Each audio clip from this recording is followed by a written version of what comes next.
Друзья, рада всех приветствовать на моем канале Свет Вышивки. Меня зовут Светлана. Все мои видео посвящены вышивке и истории. На календаре 18 декабря 2022 года. Друзья, озвучиваю день съемки. Но когда удастся выпустить в эфир видео, не знаю. Зато я знаю, что вы ждете, вы писали, поддерживали. И огромное вам спасибо за это. Это значительно вдохновляет. Я стараюсь, но далеко не все от меня зависит. Согласно традиции, сложившейся на канале, первая часть выпуска будет посвящена вышивке. Я представлю вам итоги по двум работам «Любимая мелодия» и «Зимняя сцена 2» за прошедшую неделю. А еще во второй исторической части видео наш светский клуб совершит экскурс по страницам истории древнего мира, чтобы попытаться осознать, какой путь проделало человечество, пытаясь определиться с системой отсчета своего существования. Мы считаем дни и недели и то вздыхаем, как медленно тянется время, то удивляемся, как быстро оно несется. Молодые торопят жизнь, а старики жалуются на то, как быстро она пролетела. И все мы смотрим на календарь. Календарь хоть и молчит, но управляет нашей жизнью. Недаром мы и дня не можем прожить, чтобы на него не взглянуть. Может быть, правы те мыслители, которые считают календарь самым важным изобретением человечества. А сейчас, друзья, обещанные выше вышивальные итоги. Начну, друзья, по обыкновению с дополнительного процесса. Это новогодний сюжет от Стони Крик, коллекция 95 года. Зимняя сцена 2. В моем варианте это Оливер в преддверии праздника. Вышито уже 49% картины. За неделю я осилила 3000 с небольшим крестиков. Вышиваю я на 18 аккаунта ниточками ДМС по схеме в электронном приложении Сага. В работе задействовано 53 цвета. Пока использовала в работе я только крестик и 1/4 крестика в 2 сложения нити. Впереди меня ждет крестик в 1 сложение нити, фрузелок и масса бесконечного бэк-стича, который волшебно преображает любую картину. Вышивается, друзья, легко, было бы время и возможность, и интересно. Мне нравится, вышивая определенный сюжет, оказываться в нем рядом с героями, в их времени и обстоятельствах. Вот и сейчас, глядя на Оливера, я слышу, как хрустит снег под его ногами. И я уже мысленно рядом с ним и пытаюсь помочь тащить его тачку, груженную непривычным для Оливера хворостом, а самым дорогим, что у него есть, с сестрами, хохочущими и веселящимися от проведенного в лесу времени с братом. Рядом с ним ожидание праздника уже праздник. Мы видим, что на конве уже хорошо просматривается хвоя, веточки астролиста. Дети с трепетом и нетерпением будут украшать дом, развешивать носочки у камина и выставлять за дверь сапожки, чтобы святой Николай обязательно положил в них рождественские подарки. Теперь предлагаю вашему вниманию, друзья, результат моей работы за прошедшую неделю по основному процессу. Напомню, я вышиваю картину «Любимая мелодия» по схеме от артели «Белый кролик», которые разработали ее по картине великого итальянского художника Евгенио Эдуардо Дзампиги. Я вышиваю крестиком 2 сложения нити на аиде 18 аккаунта. Вот так картина должна будет выглядеть в итоге.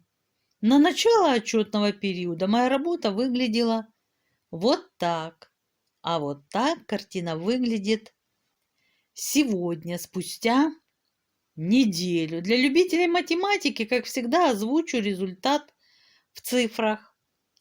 Вышито уже 94,6% картины.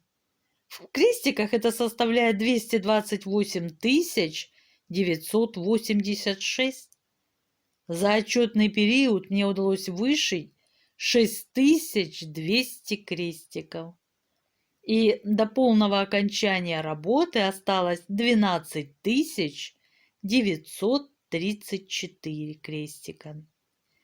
Сейчас, друзья, перед вами финальная площадь третьей завершающей части картины, которая называется «Анна». Да, друзья, наша героиня уже благополучно смоталась вслед за Розочкой вот к любимчику Джузеппе, правда? Как видите, не окончательно я все еще продолжаю удерживать ее за подол приятной, бархатистой, болотистого солнечными вкраплениями цвета юбки. О, слышу, слышу радость встречи. Ну, как-то они все смотались, там праздник, а я на невышитом еще полу с подолом в одиночестве, без света и тепла. Ну, что-то потянуло меня к Оливеру. Да. Шучу, друзья, грустно. Скорее, скорое расставание с ними. Но к этому мы шли с вами уже с самого первого крестика. Это наша цель. Так что результат продолжает, друзья, поражать своей натуральностью, своим объемом. Так и не поймешь сдалека, ниточки это или краски. Я понимаю, что телефон как-то все время засвечивает картину. На самом деле цвета яркие, сочные. Просвета вот так, как на экране, в жизни не видно. Складочки, все замечательно. Пальчики, ноготочки у Аннушки, кофточка какая. Все просто потрясающе. Ну что, друзья, цифры обозначены. За неделю мною в общем вышито 10 тысяч крестиков. Хо-хо. Хо-хо. Хо-хо. Ого-го! Результаты продемонстрированы, впечатления озвучены. Еще напомню, друзья, что смена картинки, соответствующей тексту, будет сопровождаться звуковым эффектом в виде падающей капли воды. Это для того, чтобы вы наверняка знали, когда нужно оторваться от вышивки или от своих дел других и обратить свое внимание на экран. А теперь предлагаю перейти ко второй части видео. Настраиваемся на нужный лад и отправляемся в далекое прошлое. Мы считаем дни и недели и то вздыхаем, как медленно тянется время, то удивляемся, как быстро оно несется. Молодые торопят жизнь, а старики жалуются на то, как быстро она пролетела. И все мы смотрим на календарь, который висит на стене или лежит в записной книжке. Календарь хоть и молчит, но управляет нашей жизнью. Недаром мы и дня не можем прожить, чтобы на него не взглянуть. Может быть, правы те мыслители, которые считают календарь самым важным изобретением человечества. Конечно, слова «календарь», «век», «эра» у нас на слуху постоянно. Что здесь может быть загадочного? Но осознаем ли мы, какой путь проделало человечество, пытаясь определиться с системой отсчета своего существования? Человек существует в нескольких циклах. Мы ложимся спать и встаем в соответствии с заходом и восходом солнца. Это биологическая необходимость, биологический ритм. Но если человека спрятать глубоко под землю в пещеру и отнять у него календарь и часы, то постепенно он перейдет на 40-часовой ритм. То есть будет 20 часов спать и 20 часов бодрствовать. Это подтверждает, что у каждого человека есть внутренние биологические часы. Причем часы, по которым мы живем из-за смены дня и ночи, не совсем совпадают с теми, что есть внутри нас. Календарь – очень сложная система. Составление первых календарей заняло тысячелетия и основывалось на многолетних наблюдениях и осознании природных циклов. Поэтому, вероятно, первые календари появились у земледельческих народов. Одна из древнейших легенд о смене сезонов, их называют календарными мифами, родилась в Месопотамии. Был у царицы небес и хозяйки полей Иштар возлюбленный Таммуз, истинное дитя, так называли бога растений. Благоденствовал вечно юный бог в зимние дожди и весной, но томительный летний зной обрекал Тимуза на нестерпимые муки. И каждый год в месяцы Сивану, май-июнь, умирал страдалец, нисходя в подземное царство злобной Решкигаль и ее мужа Нергала, бога войны, болезней и смерти. Никто по своей воле, ни люди, ни боги не смели проникнуть в обитель вечного мрака и тлена, откуда нет возврата. Но скорбящая Иштар нарушила запрет и пригрозила привратнику, охраняющему вход в преисподнюю: «Открой немедленно ворота, иначе я сокрушу замки и запоры, выпущу на волю всех ваших узников-мертвецов, и станет на земле больше покойников, чем живых людей». Услышала об этом Эрешкигаль и в безумной ярости призвала бога чумы Намтара, чтобы он заточил незваную гостью в темницу, отдав на растерзание 60 болезней, поражающим сердце и печень, руки и ноги, глаза и уши. Пока несчастная богиня плодородия, горюя о возлюбленном, томилась в подземном плену, великой скорбью был объят осиротевший мир. Желтели и сохли травы, не было ни колоса, ни цветка на бесплодной земле. Не щебетали птицы, угасала любовь и замирала жизнь. Тогда совет богов приказал выпустить из преисподней Иштар, но она потребовала, чтобы вместе с ней вернулся из подземного плена ее возлюбленный. Скрежеща зубами от бессильной злобы, Эрешкигаль исполнила волю богов. И тогда воскрес из мертвых юный Таммуз. Он возвратился на опустошенную землю и покрыл ее пестрым ковром трав и цветов. Начали колоситься хлеба, цвести сады и наливаться янтарным соком виноградные гроздья. И каждый год этот процесс умирания-воскресения повторялся. В своих молитвах об урожае шумеры называли Таммуза Адон, господин Бог, Господь. Адонисом величали своего бога растительности и народы Финикии и Сирии, а царицу небес именовали Астартой. Этим богам поклонялись почти во всех странах Средиземноморья. Близ сирийского города в глубоком ущелье притаилось святилище Астарты. Здесь, перед началом весны, девушки, украшенные венками из анемонов, под заунывные мелодии флейт, лютин и арф, оплакивали смерть юного бога.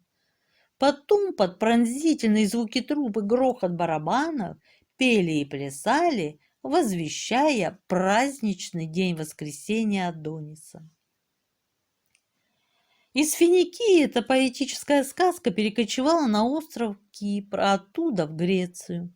Адонис стал любимцем Афродиты, сначала покровительницы плодородия, потом всепокоряющей богини любви и красоты. Красавец Адонис погиб на охоте, но по просьбе Афродиты всемогущий царь богов Зевс воскресил его и приказал властителю преисподней Аиду ежегодно отпускать Адониса к Афродите. И когда возвращается воскресший Адонис на землю, наступает весенний расцвет природы. Каждый год разыскивает свою дочь Персефону безутешная мать Диметра. Зевс отдал девушку в жены своему брату Аиду, хозяину подземного мира. В горе Диметра, богиня плодородия, забыла о своих обязанностях, и мир чуть не погиб. Только возвращение Персефоны спасло его. Но ежегодно она, теперь уже царица подземного мира, должна возвращаться к мужу. И каждый год страдает Диметра, а вместе с ней скорбит природа. У фригийцев ежегодно умирал Атис, и его воскрешала мать богов Кибела. У египтян Исида помогала оживить убитого Осириса. Что ж, разными были имена и события, но сущность верований и обрядов почти не менялась. Первые календари почти у всех древних народов были лунными. Фаза Луны хорошо видна, и всегда можно сказать, начинается месяц или идет к концу. Но лунный календарь сложен. Легче узнавать время по звездам. Некоторые из них, ярко сияющие в зимние месяцы, скрываются летом. Созвездие Орион, например, ежегодно не видно в южных странах 2 месяца. В это время оно восходит после Солнца. Когда Орион впервые появлялся перед утренней зарей, жители тропических стран знали, пора приступать к севу. В Древнем Китае близость весны предвещал небесный ковш, как называют там большую медведицу. Ручка этого созвездия при заходе солнца смотрела на восток. Когда она в это же время суток была обращена к югу, значит, недалеко лето. К осени ручка ковша направлена на запад, а когда она повернется на север, готовься к зиме. У древних греков были свои сигнальные звезды, Плеяды. Однако лунный календарь оказался очень неудобным для земледельцев.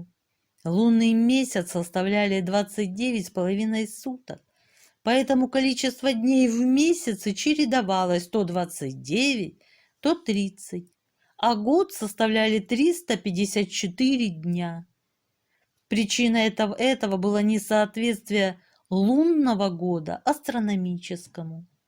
Постепенно накапливалась погрешность, и даже при строгом следовании календарю начало Нового года, а значит и земледельческих работ, перемещалось по сезонам. Древнейший солнечный календарь появился в Египте, вероятно, в IV тысячелетии до нашей эры. Хорошо известно, какую роль в жизни Древнего Египта играли регулярные разливы Нила. Было замечено совпадение начала разлива Нила с появлением на небосклоне перед восходом солнца звезды Сириус в дни летнего солнцестояния. Эту звезду из созвездия Большого Пса можно было видеть на востоке в течение нескольких минут до восхода солнца. Продолжительность солнечного года составляла 365 солнечных суток.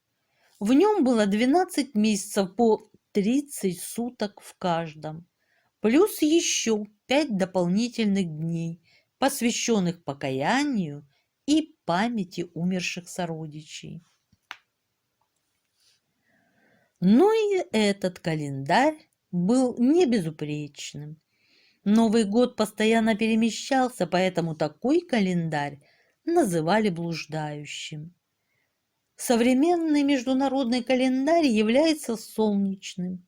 Лунный же календарь до настоящего времени употребляется в ряде мусульманских стран. Также его использует христианская церковь при вычислении Дня Пасхи. Люди много раз пытались усовершенствовать календарь. Например, в некоторых странах были календари лунно-солнечные, в Древней Греции, Китае, Древнем Риме. В 26 году до нашей эры был реформирован египетский календарь. В результате реформы он стал постоянным и состоял из 12 месяцев по 30 суток и 5 суток добавочных, причем каждые 4 года добавляли не 5, а 6 суток. Начинался этот год 11 сентября.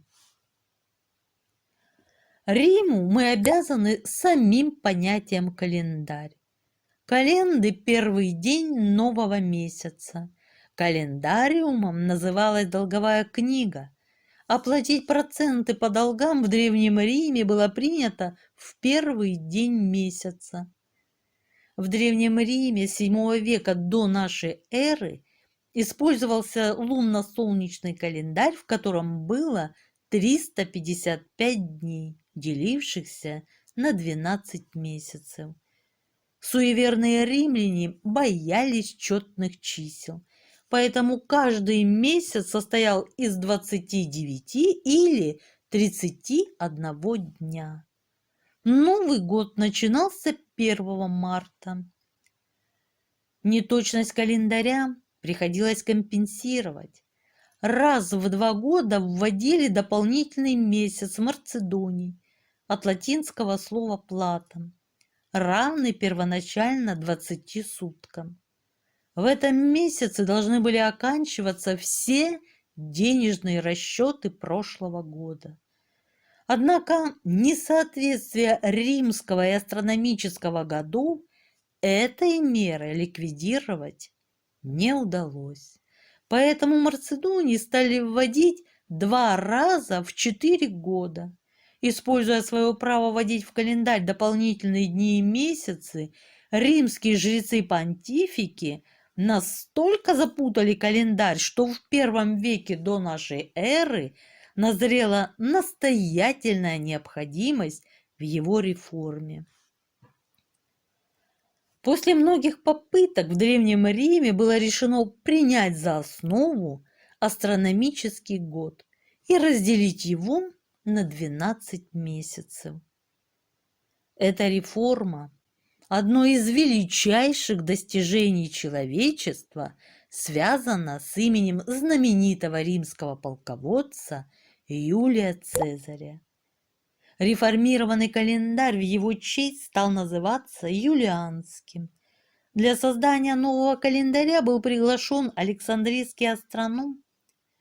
Перед реформаторами стояла все та же задача – максимально приблизить римский год к астрономическому и благодаря этому поддерживать постоянное соответствие определенных дней календаря одним и тем же временам года. А Цезарь выбрал самый приятный месяц в году и назвал его июлем. Обессмертив таким образом собственное имя, он пошел на заседание Сената, где его убили неблагодарные заговорщики. Началом года стали считать 1 января, так как в этот день приступали к исполнению своих обязанностей консулы и другие римские магистраты. Впоследствии были изменены названия некоторых месяцев. В 44 году до нашей эры 5-й месяц в честь Юлия Цезаря стал называться июлем.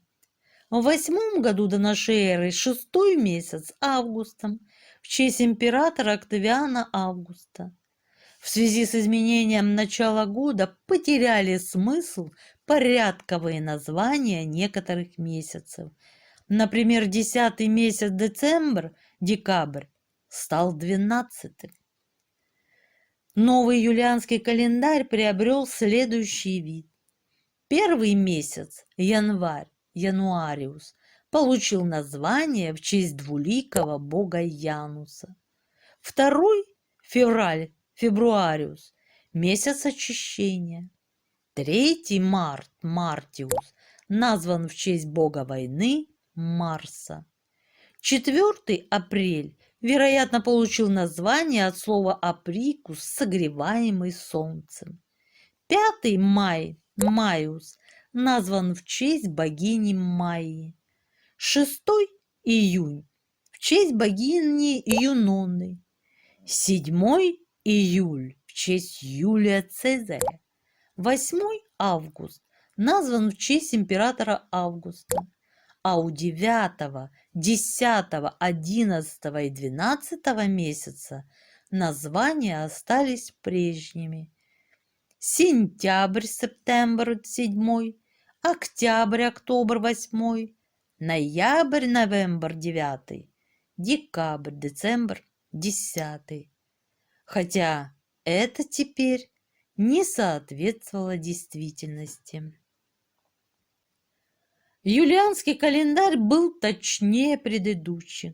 Если египетский год опережал астрономический на одни сутки каждые 4 года, то юлианский отставал от него на одни сутки через каждые 128 лет.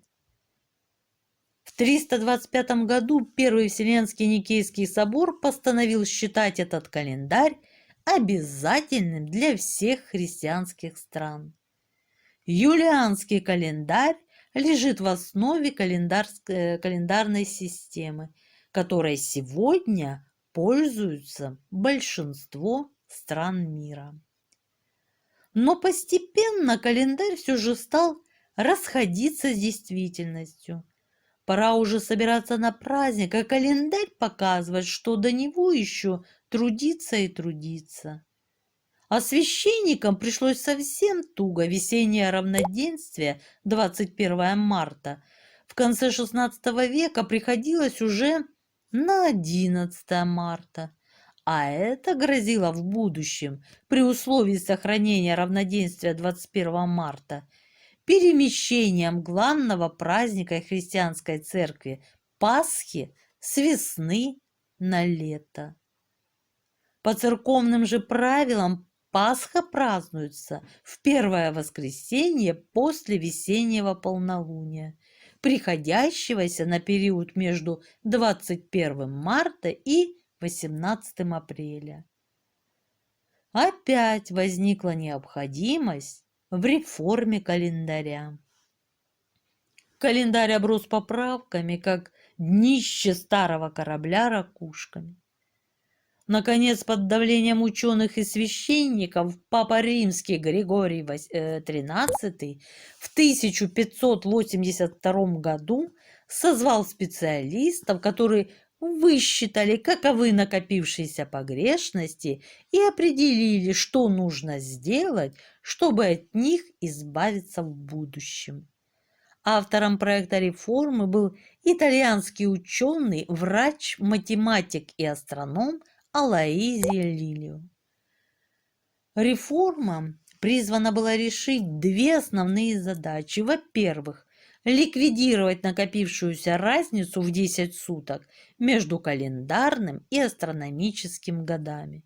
Во-вторых, максимально приблизить календарный год к астрономическому, чтобы в будущем разница между ними не была столь ощутимой. Первая задача была решена административным порядком. Специальной папской буллой предписывалось 5 октября 1582 года считать 15 октября. 10 дней пришлось выкинуть, как будто их и не было. так велика оказалась погрешность. Таким образом, весеннее равноденствие возвращалось на 21 марта. Вторая задача решилась путем сокращения числа високосных годов, чтобы уменьшить среднюю продолжительность года юлианского календаря. 21 марта 1582 года в христианских странах был официально введен новый календарь. Папа скромно назвал его Григорианским. Новый Григорианский календарь был гораздо совершеннее юлианского. Каждый год теперь отставал от астрономического всего на 26 секунд, а расхождение между ними в одни сутки накапливалось через 3323 года. Григорианский календарь сначала был введен в Италии, Франции, Испании, Португалии и в Южных Нидерландах. Затем в Польше, Австрии, католических землях Германии и в ряде других европейских стран. Но далеко не все страны приняли новый календарь. Англия перешла на него только в 1752 году. А в тех государствах, где господствовала православная христианская церковь, еще долгое время пользовались юлианским календарем. Например, в Болгарии новый календарь был введен только в 1916 году, в Сербии в 1919. И у нас сопротивление церкви не давало возможности принять Григорианский календарь. Здесь он был введен только в 1918 году. К этому времени разница между юлианским и григорианским календарями достигла уже 13 суток. Поэтому в 1918 году был издан указ, который предписывал считать следующий за 31 января день не первым, а 14 февраля. Поэтому наша церковь отмечает Рождество 7 января, тогда как весь остальной христианский мир 25 декабря. А Старый Новый год у нас приходится на 13 января. Такое положение дел сохраняется еще и в Греции. Там перешли на Григорианский календарь еще позже, в 1924. В Греции тоже существуют две системы отсчета праздников – гражданская и церковная. Но когда мы говорим о летосчислении, то все время имеем в виду систему, принятую в христианском мире.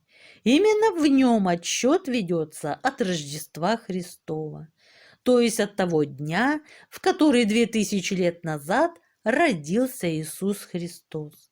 Дата эта условная, поскольку даже самые убежденные богословы сегодня признают, что ранние христиане ошиблись и убавили Спасителю 3 или 4 года. На самом деле он родился в 3 или 4 году до нашей эры. Мусульмане, а их на земле сегодня не меньше миллиарда человек, скажут, что 3-е тысячелетие начнется в первый день месяца Рамазан 2623 года, потому что именно в этот день, в 622 году, пророк мусульман Магомед отправился из Мекки в Медину. В 1789 году во Франции произошла революция, которую принято называть Великой. Революционеры отменили старую систему летоисчисления и стали писать повсюду первый год республики, второй год республики и так далее. Даже месяцы переименовали на революционный лад. Во всех этих случаях мы имеем дело с эрой. От латинского слова «эра» – исходное число. Так называется исходный момент, точка летосчисления. Возможно, что этот термин берет начало от первых 4 букв латинской фразы от начала царствования Августа. Такая эра Августа существовала одно время в Александрии.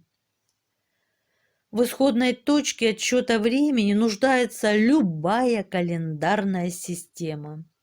Отправной точкой летоисчисления могло быть любое важное событие, в зависимости от того, что это было за событие. Различают астрономические, политические, религиозные эры. К первым, например, астрономические, относится эра Кали в Индии. Счет времени по этой эре велся от 18 февраля 3102 года до нашей эры, когда было зафиксировано особое взаимоположение некоторых планет. К политическим эрам относятся те, исходной точкой которой служат даты основания городов, вступления на престол различных правителей. Религиозные эры имеют отправным моментом религиозные события. Рождение Иисуса Христа, смерть Будды, переселение Мухаммеда из Мекки в Медину. Современной международной эрой считается эра от Рождества Христова. Она была провозглашена в 525 году римским монахом, папским архивариусом Дионисием Малым, скифом по происхождению. При составлении Пасхали Дионисий высчитал год рождения Христа – 754 год от основания Рима. В VI веке эта эра распространилась в Западной Европе, а к XIX веку во всех христианских странах. У нас она была введена с 1 января 1700 года. Конечно, любая эра, их известно около 200, условно. Причем для правильного отсчета времени достоверность события, от которого ведется отсчет, безразлична.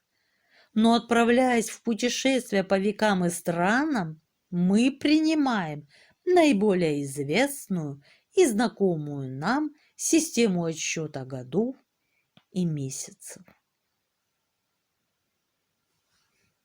Вот так, друзья, вот такое происхождение календаря. Пишите комментарии, мне очень интересно ваше мнение. Ставьте лайки, если тема была вам интересной. Подписывайтесь. Я желаю всем мира, здоровья и всяческого благополучия. Спасибо за просмотр. А на сегодня все. Пока-пока.